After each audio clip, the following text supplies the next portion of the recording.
This past weekend, I watched one of my favorite Tarantino movies, Inglourious Basterds. I hadn't seen this movie in like 5 years. And watching it again, I noticed something that hadn't occurred to me the first few times I've seen this. There is something about this movie that just feels different. It hit me while watching this why Tarantino is one of my favorite filmmakers. It's the same reason why Stephen King is one of my favorite authors. And no, it has nothing to do with violence. Spoilers for Inglourious Basterds ahead.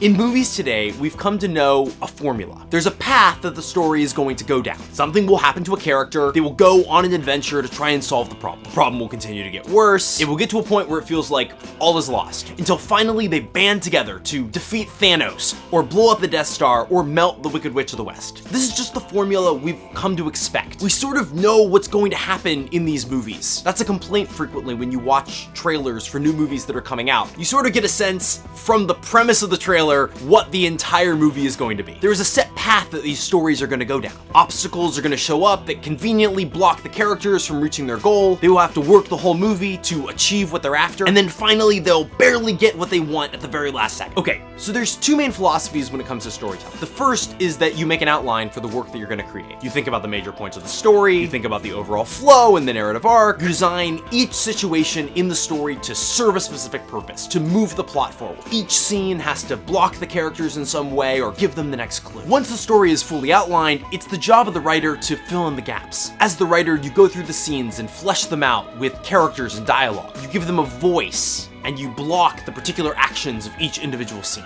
So that's one style of writing. But there's a second style of writing. This is where you start with characters who have a goal in mind. You come up with the world that they live in, and then you just start writing. This is the style that Stephen King writes in. I've always loved how his books feel like you're just meandering through the lives of the characters. One of my favorite books by him is Pet Sematary. It's a horror book, and I believe it's brilliantly executed. But for the first half of the book, almost nothing horrific happens. The characters are just living their lives. We see what their everyday struggles are before the horror even hits the horizon. Tarantino does the same thing. He has a plan for where the first half of the movie is gonna go. But at the halfway point, he lets the characters take over.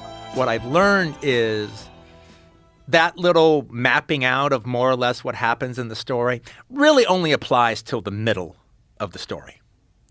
Because by the time you get to the middle of the story, well, now you know so much more before you ever started putting pen to paper. I mean, now I know who these people are.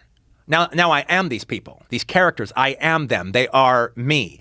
Now I truly know who they are, and now I've invested in this world to such a degree that the hope is by the 40% mark or the 50% mark that the characters just take it from me. The characters take over the story.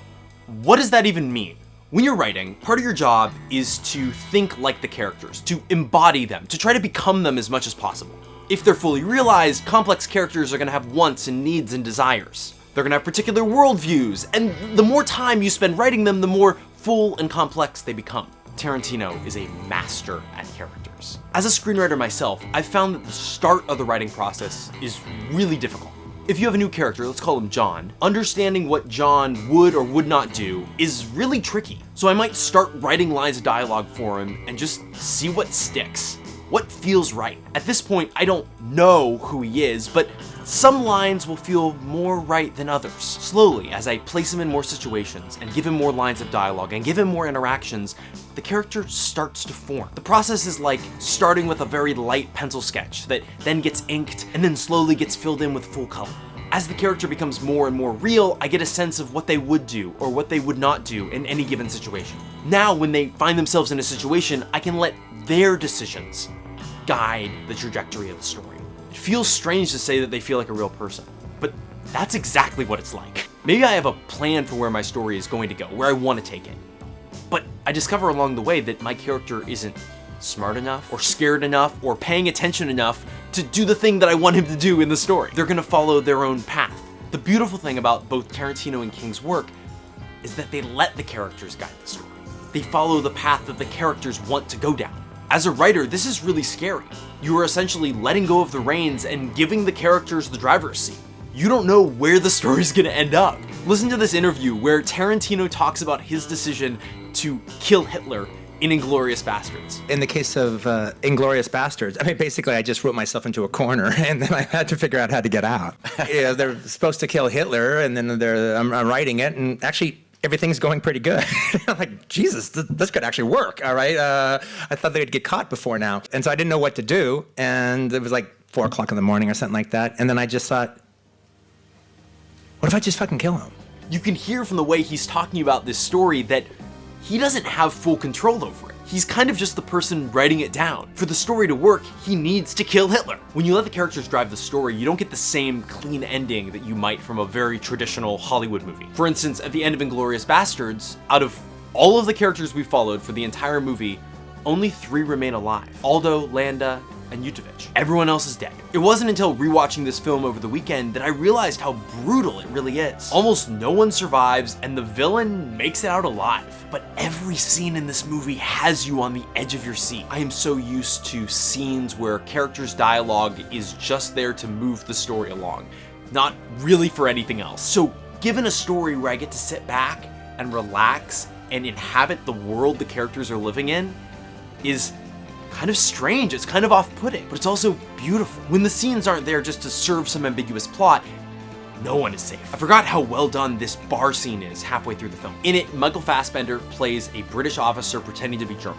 with 2 members of the Bastards. They're there to make a rendezvous with an actress so they can sneak into this special film premiere. The plan goes horribly wrong, and there are a bunch of Germans in the bar, including a German officer. After a long, tense scene, identities are revealed, and there's a stalemate where everyone has guns pointed at each other. If anyone fires, everyone's about to die. Even rewatching the scene, I was thinking there was some diplomatic resolution that I had forgotten about. No. Guns go off and everyone dies except for the actress who gets shot in the leg. I have no way of knowing if this scene was planned out ahead of time, but I like the idea that he was writing this scene and it just got to this stalemate. What else could possibly happen? Everyone has to die. It was the natural progression for where that story was headed. I think this is what brings me back to both Stephen King's books and Tarantino's films. It's a trust that he's taking me on a journey, and even he doesn't know necessarily where this journey is headed, but we can both trust that it's going to an interesting place. Even in a story where you do have an outline, the job of a writer is very strange. At times, it feels like you're God, contriving a world and situations for your characters to exist in. You come up with their backstories and flaws and obstacles that they have to face. Then, at some point, they start to come to life. And when I'm writing and I force them to do something out of character, the story kind of grinds to a halt. It's really hard to keep writing at that point. Rewatching Inglourious Basterds, I realized how much I love a story that is given so fully to its characters, with the most minimal nudging possible. I think this natural, organic feel is what makes not just this movie, but all of Tarantino's films so great. It's so exciting to watch a movie or read a book where anything can happen. Everyone needs to watch out, because no one is safe.